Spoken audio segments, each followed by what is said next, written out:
buenos días a todos los participantes. Les damos la bienvenida desde la Dirección de InfoSalud, Dirección General de Telesalud, Referencia y Urgencia en el Ministerio de Salud. Empezaremos la telecapacitación programada para el día de hoy, miércoles 24 de abril, con el tema infección urinaria en el embarazo, a cargo de la doctora Consuelo Díaz, especialista en ginecología y obstetricia del Hospital Nacional Santa Rosa del Ministerio de Salud. Quisiéramos recordarles que cualquier pregunta, duda o consulta pueden hacerlas llegar mediante el chat en cualquier momento de la exposición para ser respondidas al final. Doctora Consuelo Díaz, un honor tenerla con nosotros. Adelante con su presentación. Muy buenos días, reciban el saludo fraterno del Hospital Santa Rosa. En esta ocasión les vamos a conversar sobre lo que es la infección del tracto urinario en el embarazo, una de las patologías más frecuentes y que vemos todos los días, tanto en consultorio como en emergencia. Como les decía, al lado de la anemia es una de las complicaciones más frecuentes. Nosotros tenemos en casi todas nuestras emergencias partos prematuros, irritabilidad uterina, problemas frecuentes en emergencia que al final están asociados a lo que es una infección urinaria. Igualmente, muchos de nuestros pacientes, tanto gestantes como puérperas, tienen un alto índice de anemia. Estas son dos de las cosas que nosotros tenemos que ir manejando a diario y detectarlo, si es posible, desde antes del embarazo para evitar esa complicación durante el embarazo. La infección urinaria va a influir en forma desfavorable en la evolución del embarazo. Y también va a haber resultados negativos muchas veces para la madre y el recién nacido. Por ello, su importancia de detectarlo a tiempo y darle un tratamiento y, si es posible, prevenirlo. Tenemos muchos protocolos. El último que salió en el 2013 y todavía está vigente, todavía no se ha hecho un estudio macro sobre este, y en base a este vamos a hacer la exposición. ¿A qué definimos infección del tracto urinario? Es cuando tenemos presencia de bacterias en el tracto urinario que producen alteraciones, ya sean morfológicas y funcionales durante el embarazo. ¿Cómo definimos la infección urinaria? Cuando tenemos un cultivo positivo con una bacteriuria significativa. Y eso se hace con un examen de orina.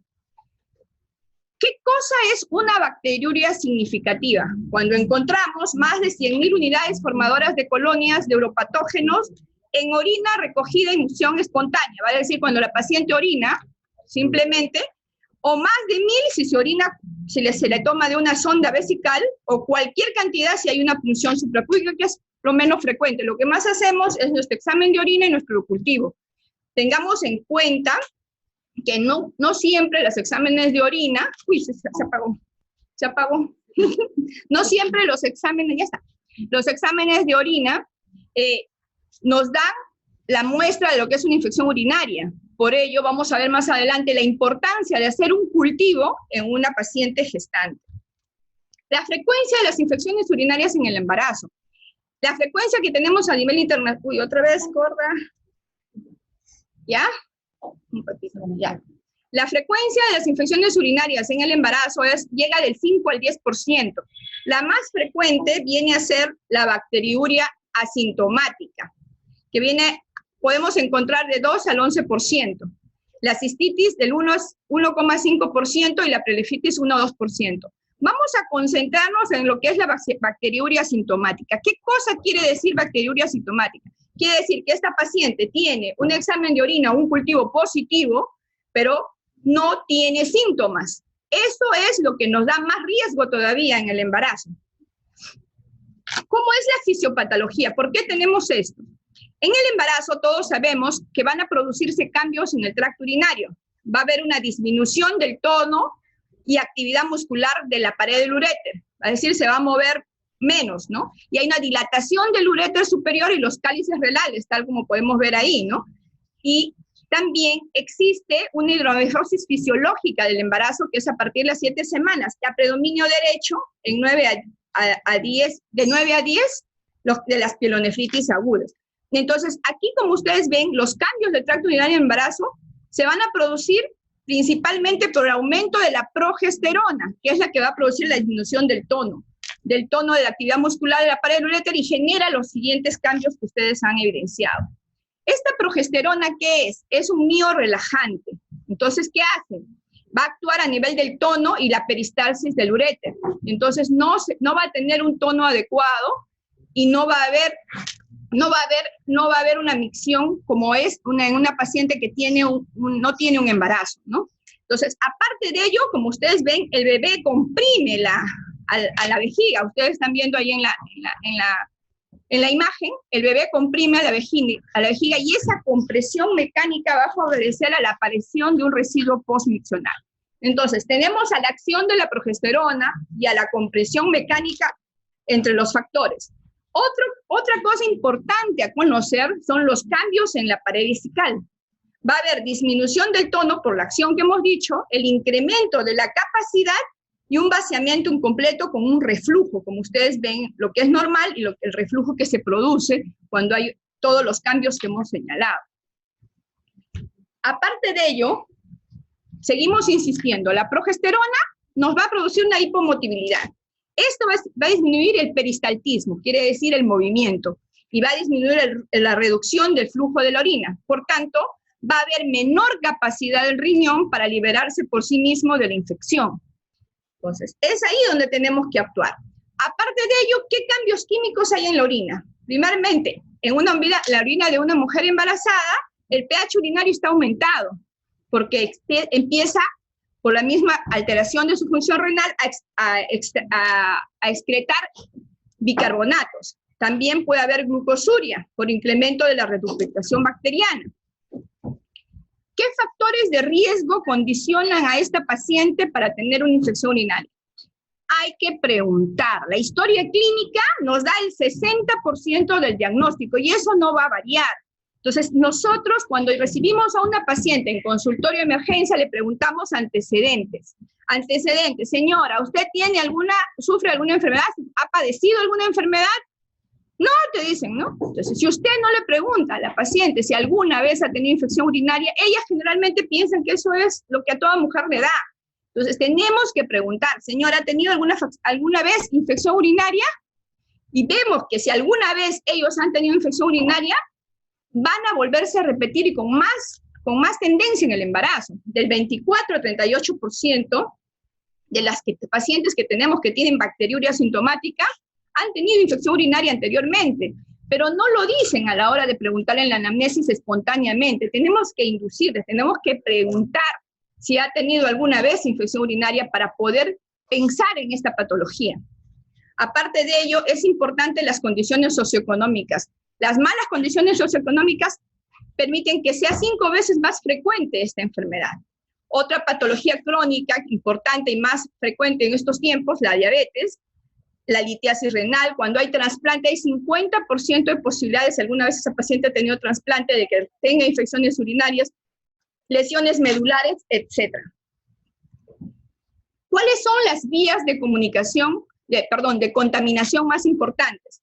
La que más se tiene es la ascendente. ¿Cómo es esto? Viene del recto, como ustedes ven en la figura, sale la más frecuente, el Escherichia coli, sale y empieza a ascender hacia la vagina, luego hacia que les también vienen con un problema de vaginitis, y luego asciende hacia la uretra y asciende hacia la vejiga. Entonces, esa vía ascendente es la más importante. El problema de las mujeres es que tenemos muy cercano el ano hacia la vagina y la uretra. Entonces, esa vía es la más frecuente. Ahora, es importante anotar la importancia de que la paciente conozca cómo debe ser su higiene, o sea, de arriba para abajo, y también importante que ella sepa que tanto en el embarazo, en el puerperio, se cambia el pH de la vagina. Por tanto, la vagina, que es un protector, que debe ser ácida, se vuelve básico. Entonces ya no tenemos ese protector y asciende del ano hacia la uretra con más facilidad. Entonces, es por ello que en el embarazo es tan frecuente la infección urinaria. La otra vía, mucho menos frecuente, la hematógena, cuando hay un sepsis por estafilococo, pero es lo que menos vemos, ¿no? El diagnóstico. ¿Cómo hacemos el diagnóstico? Como los decía, básicamente la anamnesis. Es importante porque con ellos no vamos a tener ningún síntoma. No tenemos síntomas, por tanto, hay que preguntar si alguna vez ha tenido infección urinaria, si el cambio de la coloración de su orina, si alguna vez ha tenido una patología obstructiva como cálculos, si ha tenido diabetes, si tiene otras nefropatías, de repente por él encontrar un doble sistema pielocalicial, malformaciones, si ha tenido trasplante renal, esas cosas, todo eso hay que preguntar, porque a veces la paciente con el dolor no nos da mucha información y hay cosas que nosotros necesitamos saber. En el cuadro clínico, si bien es cierto, cuando existe sintomatología y es mucho más fácil de diagnosticar, la paciente le va a decir que tiene frecuencia y urgencia miccional, disuria, disconfort suprapúbico, cambios en la coloración de la orina e incluso hematuria. Entonces, esas cosas nos van a guiar, pero vuelvo a repetir y es algo que deben tenerlo bien claro. Las gestantes muchas veces no tienen sintomatología.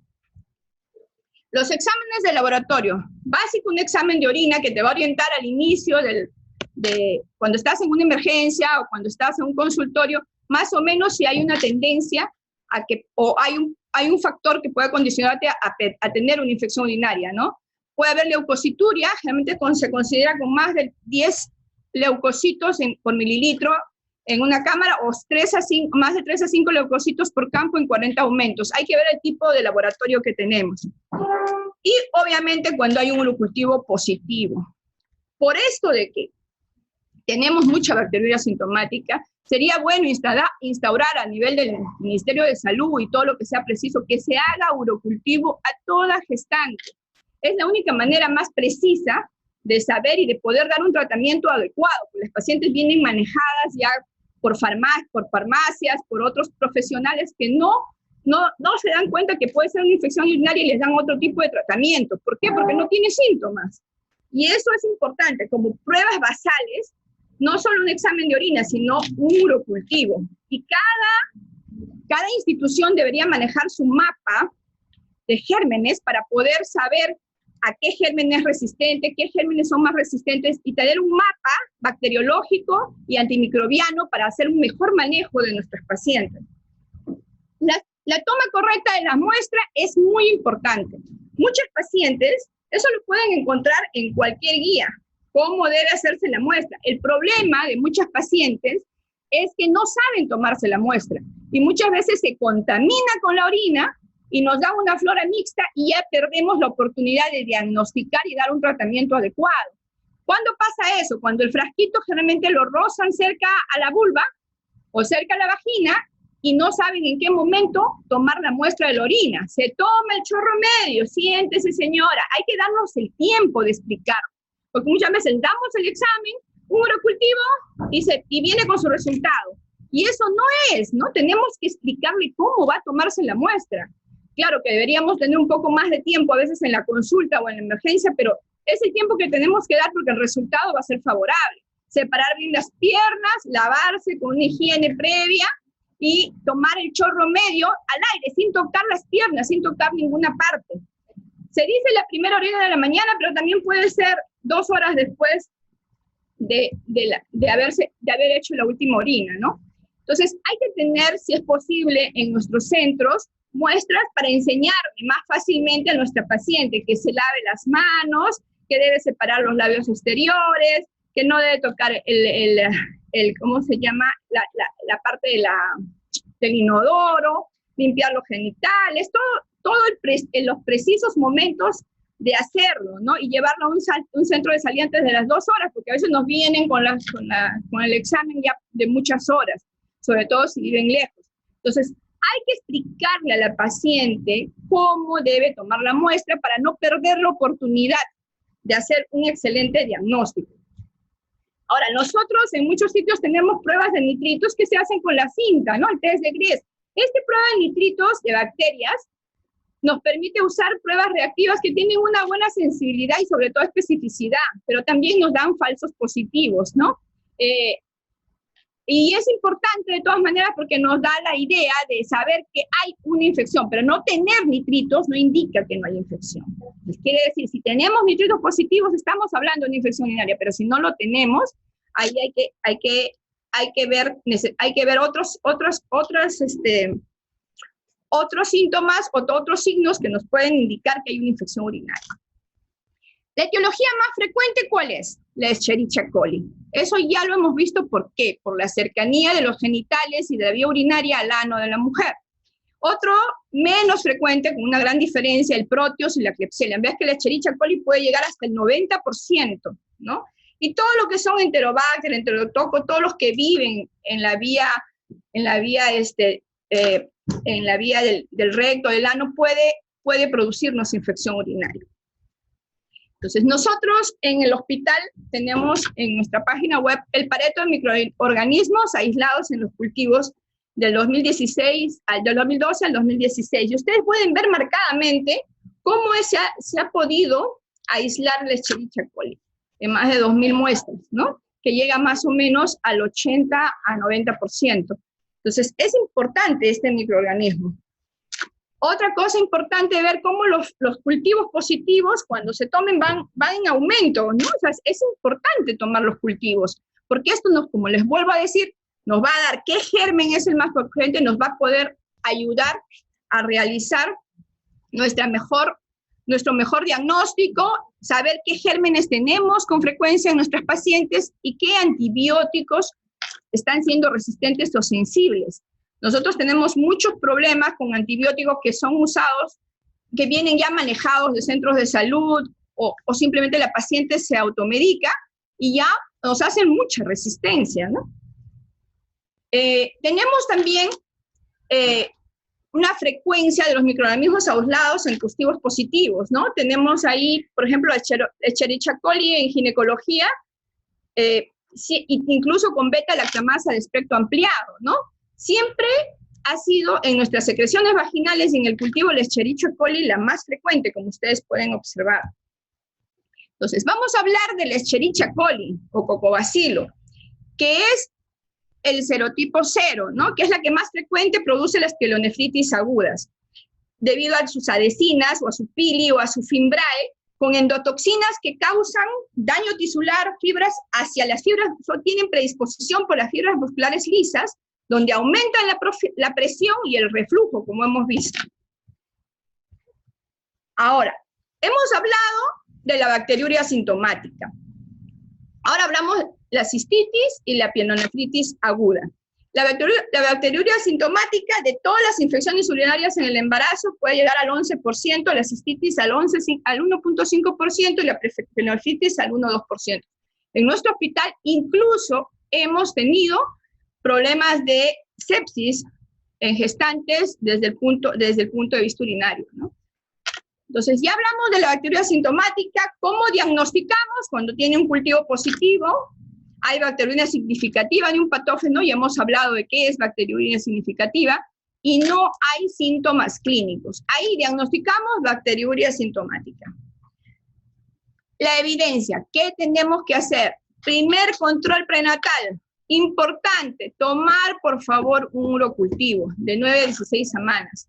Si no hay tratamiento en ese momento, la paciente puede llegar de 20 a 40% a hacernos pielonefritis aguda y puede recurrir en la infección urinaria de 20 a 30%. ¿Ya? Aunque es controversial todavía y todavía siguen haciéndose estudios, la asociación de la bacteriuria con la prematuridad y el bajo paso al nacer.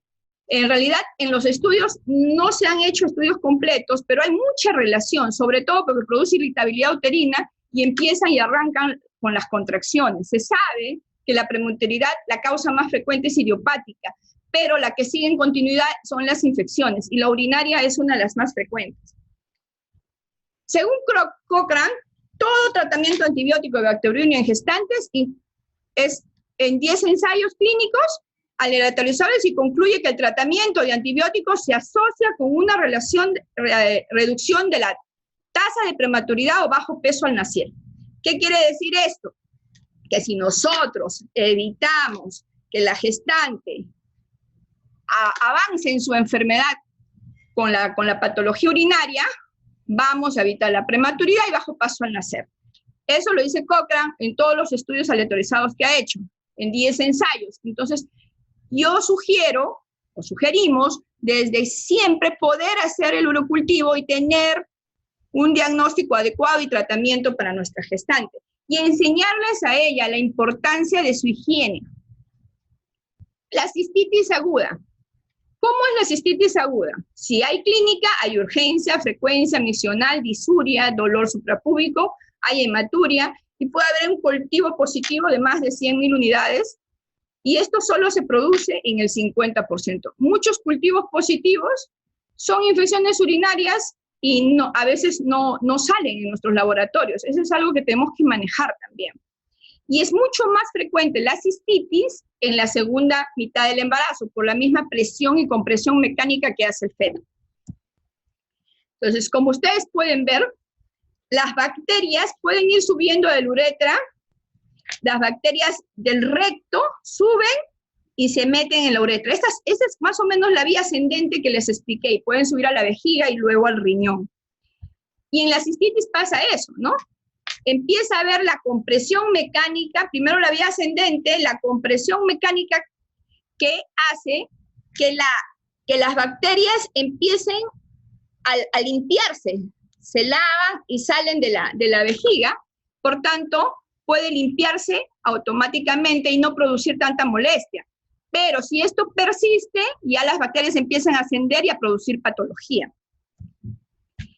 El síndrome urinario agudo son síntomas de infección urinaria, pero sin confirmación bacteriológica. Y esto está asociado más a infecciones de transmisión sexual como la Chlamydia trachomatis. Vamos a ver pacientes que al hacerle la evaluación encontramos secreción por Chlamydia trachomatis en el cuello del útero. Y lo más importante y a tomar en cuenta también es la pielonefritis aguda.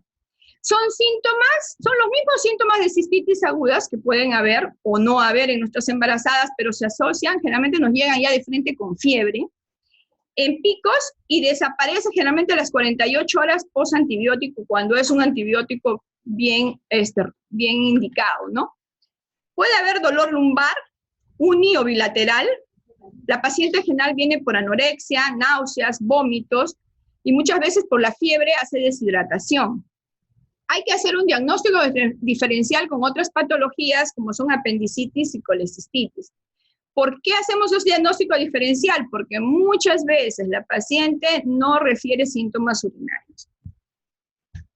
Es frecuente en el primer o tercer trimestre del embarazo, y del 1 a 2% de las gestantes la recurrencia puede llegar hasta el 10 a 18% durante la misma gestación.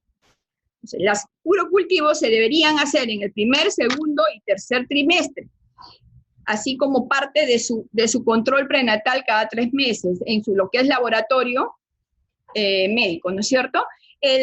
Los factores básicamente son procesos obstructivos o neurológicos y la bendita bacteriuria sintomática que tenemos que tenerla en cuenta en toda gestante. ¿Qué cosa nos produce la pielonefritis? Y es por lo que tenemos que tener mucho cuidado con esta patología. El feto, básicamente, el problema en el feto es que puede esta infección inducir a la paciente a tener contracciones uterinas y producirnos un parto prematuro, e incluso puede haber muerte fetal intraútero por una sepsis, ¿no? La madre puede tener un shock séptico, puede tener nefritis intersticial o formas anictéricas de hepatitis. La complicación más grave, feto-madre, es la recurrencia elevada, ¿no es cierto? La hospitalización, el manejo de esta patología, la pielonefritis aguda, no es ambulatorio, es hospitalizada. Y hay que tener una buena monitorización fetal para evitar una sepsis de la vía urinaria. Y comprobar, importante es comprobar que hay una curación clínica y bacteriológica, que la paciente no tenga síntomas y tenga un examen de orina negativo o un urocultivo negativo.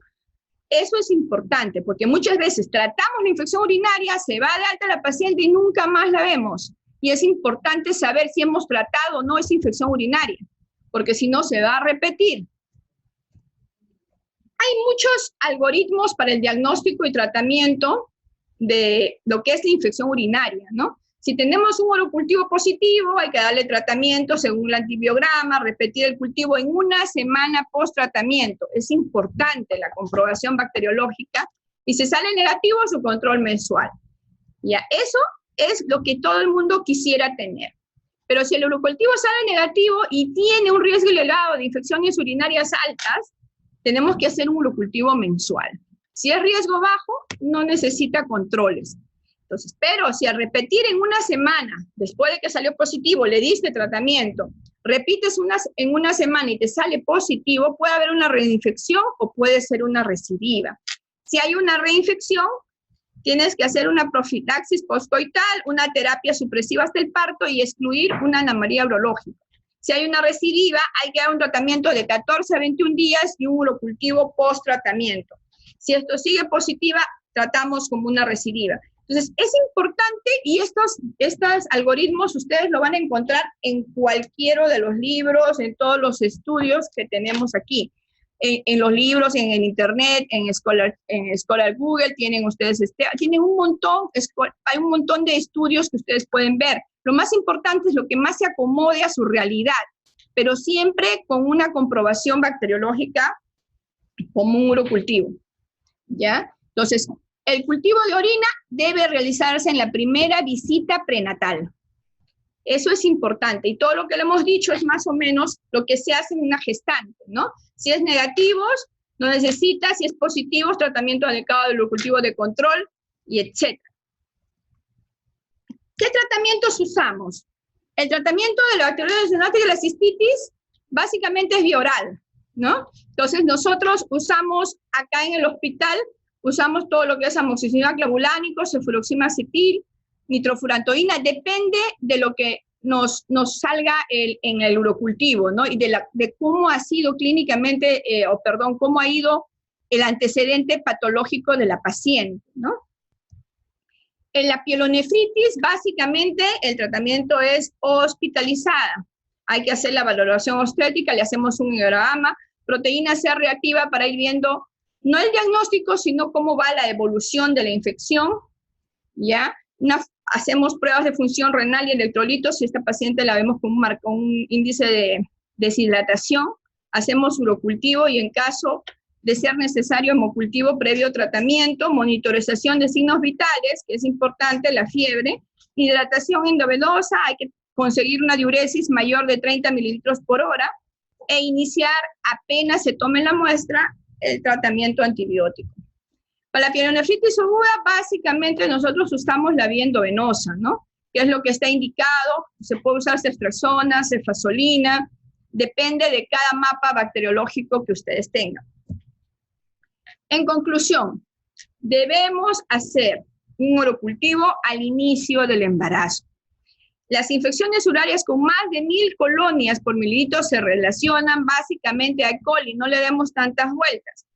El urocultivo positivo, luego de un adecuado tratamiento, nos indica que hay una infección del parénquima renal y hay que darle el mejor manejo.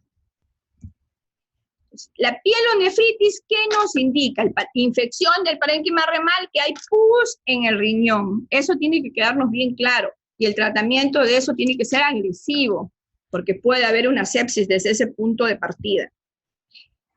Entonces, en adelante, lo único que les voy a, para hacerlo un poco práctico, les he traído un caso clínico y a ver si lo resolvemos juntos. Tenemos una paciente de 25 años, tercigesta, con 30 semanas de gestación, tiempo de enfermedad, dice que hace 2 horas empieza a tener contracciones uterinas frecuentes. La vemos en la emergencia, le hacemos el examen físico, la altura uterina 28, corresponde a 30 semanas, latidos de 150, no se evidencia dinámica, está en posición cefálica, no se le realiza el tacto porque no, dijeron que más adelante, y le ponen de diagnóstico tercigesta de 30 semanas de descartar infección urinaria. Acá hay un error. Entonces, los resultados, el hemograma sale sin alteraciones, el examen de orina leucocitos 10 a 20 por campo, hematía es una cruz, NST le hacen activo-reactivo, no hay contracciones esporádicas.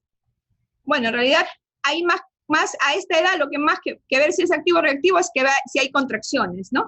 Y la eco obstétrica sale sin alteraciones. Entonces, es una gestante de 30 semanas con infección urinaria, irritabilidad uterina, y el tratamiento, le piden un urocultivo, le dan una iosina stat, le dan antibióticos vía oral hasta ver el resultado del cultivo. Y listo, no le preguntaron más cosas, le digan que en 4 días venga su control prenatal para evaluar su urocultivo. La paciente pasa así, la paciente generalmente no viene en el día que uno le cita, va el quinto día y ya se va con más de frente por emergencia, no se va al control, con contracciones más frecuentes, con fiebre, con dolor lumbar, con coluria, con polacuria, y el urocultivo me sale una flora contaminante. No le indicaron cómo se va a tomar la muestra, no le indicaron cómo debe hacer para poder, si en caso si persisten las molestias, regresar a la emergencia. Eso es importante. Todas esas indicaciones, esto pasa todos los días en nuestras emergencias cuando no estamos atentos. Diagnóstico. ¿Qué diagnóstico tendremos con esa paciente? ¿Una bacteriuria asintomática, una cistitis o una pielonefritis? ¿Qué opinan? Si tenemos síntomas de cistitis y tenemos fiebre, estamos hablando de una pielonefritis. ¿No es cierto? Seguimos. Ampliamos la anamnesis a la paciente y encontramos que desde niña sufría infecciones urinarias a repetición. Toma irregular antibióticos, se va a la farmacia, la mamá le da para que pasen los síntomas y el farmacéutico le da sus medicinas. El examen de orina, el examen físico, le tenemos puñopercusión lumbar derecha positiva, contracciones 2 a 10, 20 segundos, tacto vaginal, cervix centralizándose, permeable un dígito. Al examen de laboratorio vemos un hemograma con desviación izquierda y un examen de orina que ha progresado de 50 a 60 por campo, y esta vez tenemos hematuria 3 cruces. Las contracciones siguen progresando y tenemos ya una paciente con 33 semanas, con pielonefritis y amenaza de parto pretérmino. Entonces, la conducta a seguir con ella, manejo ambulatorio no puede ser. Con tratamiento endovenoso no podemos hacer un manejo ambulatorio en una paciente con pielonefritis. Hospitalización con tratamiento endovenoso por 24 horas y luego vía oral hasta completar 14 días. Puede ser, pero acá falta un punto importante que es la fiebre. La hospitalización con tratamiento antibiótico endovenoso hasta que la fiebre remita. Ahí no interesa que le des antibiótico por un día, 2 días. Lo que te va a importar acá es la fiebre. Tienes que esperar que la fiebre remita 48 horas a 72 horas y luego empezar la vía oral hasta completar los 14 días. ¿Cuál fue la indicación final de la paciente? Se le indicó tocólisis, maduración pulmonar, trabajo de parto prosiguió. A veces, una vez que arranca el trabajo de parto ya no para, se le hace una cesárea. Obviamente, si es un parto prematuro, va a tener un bebé con bajo peso, y se instaló tratamiento antibiótico por 72 horas y luego se pasó a la vía oral. Posteriormente se le hizo una ecografía y ¿qué se encuentra? Cálculos renales. Nunca a esta paciente se le hizo previamente un estudio de cálculos renales, nunca se le hizo una ecografía renal, a pesar de haber tenido infecciones urinarias a repetición, no se le preguntó en sus controles prenatales, y es importante la anamnesis. No se nos puede pasar esto. Así como esto, hemos tenido pacientes con doble sistema pielocalicial, hemos tenido muchas malformaciones que no han sido detectadas porque nunca las hemos pensado y no las solicitamos porque creemos que la infección urinaria es normal, es una contaminación y punto, pero también puede haber malformaciones, también hay pacientes con cálculos, hemos tenido pacientes gestantes con hematuria franca, que han venido solo por hematuria, sin síntomas urinarios, sin infección, simplemente hematuria por tener cálculos en la vía urinaria, y eso les condiciona posteriormente a infecciones. Entonces, es importante también la parte física, es cierto, todo lo que hemos hablado es la parte física, pero también el soporte emocional. Tenemos que cambiar el shift en las emergencias, en la consulta. No podemos tratar a la paciente como que es normal, todo lo que tiene, ya, toma esta pastilla y váyase sin explicarle, ni siquiera cómo tomarse una muestra. Cuando estés con una paciente, hay que acordarnos que su enfermedad ya lo está tratando demasiado mal como para que nosotros también lo hagamos. Tenemos que meternos en la cabeza que una paciente va a la emergencia porque se siente mal, porque necesita ayuda. Y nosotros estamos acá, para eso hemos estudiado, esa es nuestra vocación, de darle el soporte emocional y físico que pueda necesitar esta paciente. Entonces, ella está asustada, piensa que le pasa algo malo, que hace que se va a morir, y hay que ayudarla, ¿no? El soporte emocional muchas veces no le damos importancia. Tenemos pacientes con depresión, con ansiedad, con muchos problemas psicológicos que no estamos manejando, y la enfermedad les socava más cuando la parte emocional no está bien manejada. Muchas veces nuestras gestantes, tenemos gestantes que son abandonadas por el esposo, que pierden el apoyo familiar al salir gestando. Entonces, tenemos que manejar todos esos espacios. Entonces, lo que queremos es tener una madre y un bebé feliz. Y eso es nuestro trabajo. Está en nuestras manos. Tenemos ese honor de hacerlo. Pues hagámoslos con cariño, con bastante pasión, porque para eso estamos acá. Desde el Hospital Santa Rosa, todo nuestro equipo, un gran abrazo, muchas gracias. Estamos para resolver sus dudas. Es todo. Muchísimas gracias, doctora Consuelo Díaz, y felicitarla por el gran éxito de su telecapacitación. Hemos llegado a más de 110 puntos conectados a nivel nacional, así que un gran aplauso para usted. Gracias. Excelente, muy amable. doctora. Aplauso para ustedes. Y por su voluntad, ¿no?, de preparar la exposición, de investigar y compartir todos sus conocimientos con todo el país para mejorar el sistema de salud. Vamos a agradecer a algunos de los puntos conectados que han estado presentes en esta telecapacitación. Han sido el Hospital de Jaén de Cajamarca, Hospital San Martín de Pangoa, Centro de Salud Quiches, Red de Salud Conchucos Norte Ancash, Centro de Salud La Peca Bagua Amazonas, Madre de Dios, Centro de Salud Limo de Lambayeque, Puesto de Salud Las Palmas de Tumbes, Centro de Salud Reque, Centro de Salud Progreso, Hospital Sisa, Policlínico Parroquial Belén de Cusco, Microred Caitiyuc de Cajamarca, y entre otros. Muchísimas gracias por estar conectados. Y bien, doctora, vamos a continuar entonces con las telecapacitaciones. Muchas felicitaciones. Y hay algunas preguntas en el chat que nos han enviado los participantes. Okay. Vamos a Claro. Muchas gracias a todos los participantes. Un saludo cordial desde el Hospital Santa Rosa. Sí, ahí están felicitando. Muchas gracias por la gran ponencia. Muchas gracias a los 111 conectados, ¿no? Muy amables, gracias. Sí, excelente. ¿En qué los puedo servir, tía? Bien, vamos a comenzar entonces. Y comenzamos con la importancia que nos había mencionado de realizar el diagnóstico prenatal precoz, la captación precoz y la anamnesis, los antecedentes, realizar el cultivo, el examen de orina para poder diagnosticarlas a tiempo, y la importancia, nos había mencionado, de tener un mapa en nuestro establecimiento de salud, un mapa de los gérmenes más frecuentes, nuestros mapas de microbiológicos y sobre los antimicrobianos que se utilizan, para evitar, obviamente, mejorar la curación y disminuir también la resistencia. Y la importancia, doctora, que nos había mencionado, de explicarle, tomarse la paciencia, explicar a la paciente de cómo tomar la correcta muestra del examen, de la toma de muestra de orina, para que salga entonces correctamente. Bien, nos han preguntado entonces, doctora.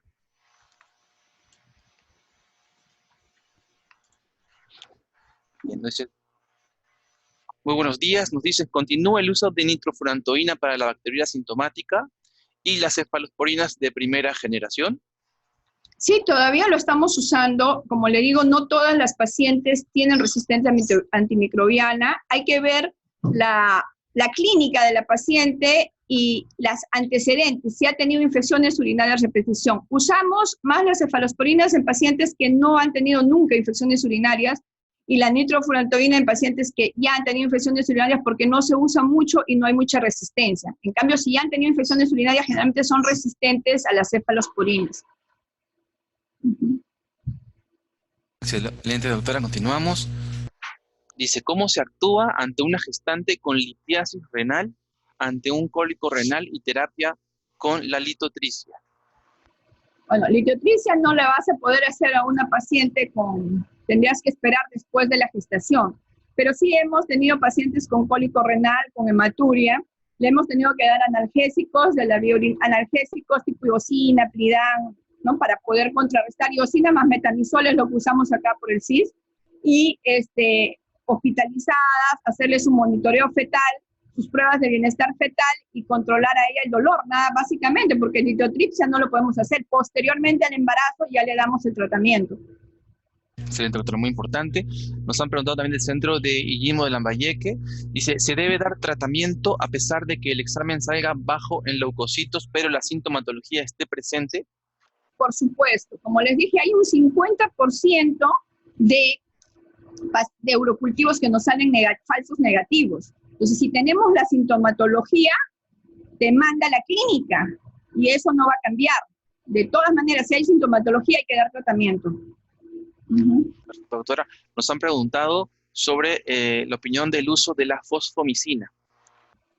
Bueno, en realidad nosotros no usamos mucho esto. Esto va a depender de cada mapa bacteriológico. Nosotros no usamos fosfomicina, usamos solamente cefalosporina, nitrofurantoína y todo lo que es. Empezamos por los antibióticos más bajitos, ¿no? Para no hacer más daño en la gestación. Cuanto menos fuertes sean los antibióticos y menos uso de fármacos que puedan posteriormente hacer resistencia, lo hacemos. Fosfomicina nosotros acá no lo usamos. Excelente, doctora. Nos han preguntado sobre la profilaxis en la infección del tracto urinario recurrente. Claro, nosotros en realidad en la gestación, nosotros manejamos la infección urinaria en la gestación. El manejo de la infección urinaria básicamente es del especialista en urología, ¿no? Nosotros derivamos, una vez que ya terminó la gestación y hemos podido controlar la infección, pasamos al urólogo para que le haga todo el estudio, ¿no? Porque ese es el manejo, somos un hospital de tercer nivel y hay que manejarnos con nuestras especialidades. Pero en general en los protocolos hablan de que podemos darle tratamiento mensual para evitar las reinfecciones, y todo lo hacemos de la mano del urólogo para poder tener un mapa más completo, ¿no? Excelente, doctora. Nos han preguntado también, ¿la leucocituria en gestante sin clínica es tratada con antibióticos siempre? La leucocituria puede ser, como le digo, una contaminación, ¿no? Entonces, si tú ves una leucocituria marcada y no tienes flujo vaginal alterado, es mejor que le des el tratamiento y le tomes un urocultivo previo y le des el tratamiento, porque posteriormente te puede llegar con una pielonefritis, ¿no? Excelente, doctora, muy importante. Nos han preguntado si hay sintomatología perenne, ¿tenemos que esperar urocultivo para dar tratamiento? No, el urocultivo se toma previo al tratamiento. O sea, si viene una paciente, me dice que tiene disuria, que tiene, la palpa si tiene la sintomatología urinaria, de la vía urinaria infectada, le tienes que hacer un urocultivo y darle el tratamiento empírico para posteriormente revisar el urocultivo y ver si el tratamiento que le has dado es el indicado o le cambias el tratamiento. Excelente, doctora. También nos saludan desde el Cusco y un participante nos pregunta sobre recomendaciones a la gestanta para evitar estas infecciones, por ejemplo, mayor consumo de agua. Ya. Más que eso, tal vez la hidratación adecuada, pero sobre todo evitar la contaminación de la vía del recto hacia la vía vaginal o a la uretra. ¿Cómo? Con los lavados, ¿no? Nosotros sabemos que la acidez mata la Escherichia coli. Entonces, lavados con ácido láctico, incluso las pacientes que no tienen recursos pueden usar en 1 litro de agua una cucharada de vinagre blanco y usarlo como un jarrito de arriba para abajo. El lavado es de arriba para abajo, así la Escherichia coli no puede ascender. Y es importante, por ejemplo, en las pacientes en edad reproductiva que tienen relaciones sexuales igual, muchas veces después de una relación sexual ya vienen con la infección urinaria, justamente por el mismo hecho de que el mismo semen del varón es básico y va a cambiar el pH de la vagina. Entonces, hay que usar el ácido láctico o el vinagre blanco para hacerse los lavados de higiene y siempre de arriba para abajo. Es importante que la gestante sepa que cuando está gestando va a tener más secreción de lo normal. Nuestra anatomía es tan fabulosa que se limpia la vagina para evitar que justamente los gérmenes asciendan hacia el útero y puedan producir una infección al bebé. Entonces va a tener más ascendencia y muchas veces usan los protectores que lo que hacen es calentar y hacer que el pH sea más básico. Entonces hay que enseñarles cómo deben usar eso, no usar muchos protectores porque va a calentar y va a aumentar la parte básica y va a disminuir la acidez, permitiendo que el Escherichia coli ascienda hacia la vía urinaria. Entonces hay que hablar mucho con ellos y explicarles eso. Muy importante, doctora, muchas gracias. Nos han preguntado alguna recomendación para el tratamiento de bacteriuria y cistitis. ¿Perdón? Sí, ¿alguna recomendación para el tratamiento de bacteriuria y cistitis? Como le digo, básicamente a enseñar a la paciente la higiene, y nosotros lo que usamos acá es la cefalexina y el cefadroxilo. Si es el cefadroxilo, personalmente lo uso más porque lo usa solamente 2 veces por día, ¿no? 500 miligramos cada 12 horas por 10 días. Y si puedes, si viene antes, lo usas por los 5 días, esperas el cultivo y luego das. Normalmente nosotros le damos el tratamiento completo porque muchas veces no regresan para ver su resultado de cultivo y nos vienen más complicadas, ¿no? Tratamos de darle el tratamiento completo y les decimos que vengan con el cultivo para poderlas evaluar. Pero es importante, la cefalexina también la usamos, pero el problema es que las pacientes a veces no cumplen cuando les das muchas dosis, ¿no? Es la dosis de las cefalexina 4 veces al día y no lo usan, 3 veces al día y no lo usan. Mejor usar algo de menos tiempo de dosis que ellas puedan cumplir. Es importante el cumplimiento del tratamiento, porque ellas se sienten bien y dejan la pastilla y vienen más complicadas. Entonces hay que explicarles también que el antibiótico no lo pueden dejar de tomar. Y es algún tiempito que tenemos que darnos, porque les das el antibiótico, les das el paracetamol o algún analgésico, y ellas no cumplen con el antibiótico y lo demás están tomando. Entonces hay que explicarles la importancia de por qué cumplir el antibiótico. Si uno les dice de una manera de acuerdo a su capacidad o a su formación, ellas nos entienden y cumplen el tratamiento. Sí, muy importante, doctora. Nos dicen así, del puesto de salud La Palma de Tumbes, nos dicen buenos días. De antemano, muchas gracias por la capacitación. En el primer nivel de atención contamos con nitrofurantoína, que consideramos es una primera opción en el tratamiento de ITU en gestantes. El problema es que la mayoría de gestantes no lo toleran. Sería otra opción tratar con amoxicilina masazo-clavulánico, usamos la cefalexina, pero las gestantes regresan con infección del tracto urinario. Claro, es importante, como le digo, en cada zona que hagan sus cultivos y vean qué germen es el más frecuente y qué alternativas de tratamiento tienen, ¿no? Porque yo les puedo decir lo que tenemos acá, pero es diferente de nuestro mapa bacteriológico de nuestra gente con las infecciones que tenemos. Lo que no es tolerado por la paciente generalmente es la nitrofurantoína, por eso nosotros usamos el cefadroxilo, que es muy bien tolerado por ellas, ¿no? Tal vez eso tenemos que evaluarlo cada quien en nuestro campo. En nuestro nivel de atención nos va muy bien con la cefazolina endovenoso cuando estamos endovenoso y con el cefadroxilo. No nos hacen tanta resistencia, ¿no? Y nos va bien, pero puede ser que en donde estén ustedes sea otro el manejo por los fármacos que manejan. Entonces es importante que hagan cultivos de sus pacientes y empiecen a ver cuál es lo que tolera mejor su paciente para poderle dar.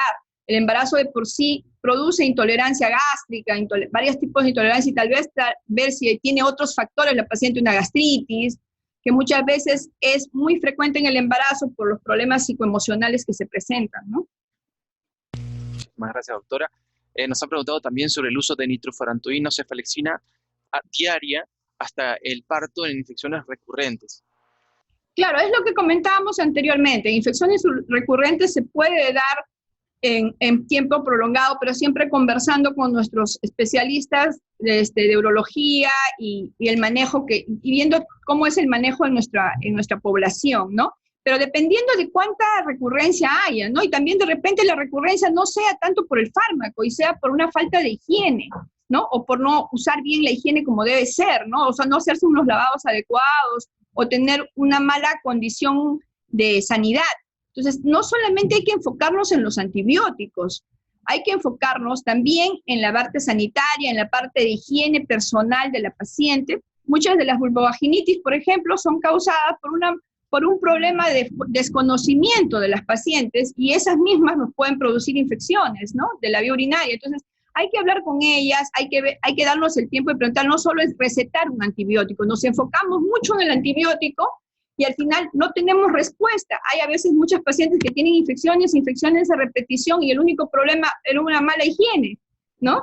Entonces hay que ver eso, la mala higiene, hay que ver las condiciones en las que ellas de salubridad que tienen, ¿no? Porque mucho podemos dar antibiótico, pero si la paciente en su casa no tiene agua, ni se puede ni lavar las manos adecuadamente, ¿cómo vamos a hacer, no? Entonces tenemos que ver esas condiciones y ayudarlas de esa manera y darles la guía de cómo cuidarse y cómo evitar estas infecciones. Sí, doctora, muchísimas gracias. Muy, muy importante. Tenemos la última pregunta, doctora. Nos dicen también sobre antibióticos en cuanto a su experiencia. ¿Hasta qué generación de cefalosporinas han llegado? ¿Tercera, cuarta generación? Bueno, nosotros en realidad empezamos con la vía, solamente con lo que es cefadroxilo, cefaloxilo, cuando es la vía oral. Luego empezamos con cefazolina, ceftriaxona, y cuando ya tienen que ser un nivel mayor, llamamos infectología para que nos haga un estudio de la paciente. Se ha usado muchas, de acuerdo a cada paciente, porque eso es individual, le hacen un estudio los infectólogos y de acuerdo a eso ya hacemos el manejo, ¿no? Se ha usado bombas de antibióticos porque hemos tenido betalactamasas positivas muy resistentes para evitar una urosepsis, pero eso es individual, ¿no? O sea, y eso es en cada institución el manejo. Excelente, doctora. Muy bien. Hemos llegado ya a más de 120 participantes. Un gran éxito, doctora. ¿Algunas recomendaciones finales para todos los que nos están viendo desde la atención primaria principalmente? Ajá. Bueno, agradecer, según me comentan, a los 121 conectados. Muchas gracias, un saludo fraterno y simplemente decirles que nuestra paciente viene a nosotros porque confía en nuestras manos, confía en nuestra sabiduría y confía en que nosotros somos seres humanos como ellos que los vamos a entender. Para poder tratar mejor a un paciente no hay nada como sentirse que uno es el paciente.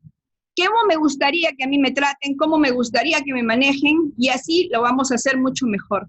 Muchas gracias y muchas bendiciones para todos. Muchísimas gracias, doctora Consuelo Díaz, especialista en ginecología y obstetricia del Hospital Santa Rosa, Ministerio de Salud. Un honor tenerla con nosotros y la esperamos en otras telecapacitaciones. Muchísimas gracias. Ok, las gracias a ustedes. Un abrazo para usted, doctora. Muchas gracias. Y a todos los participantes.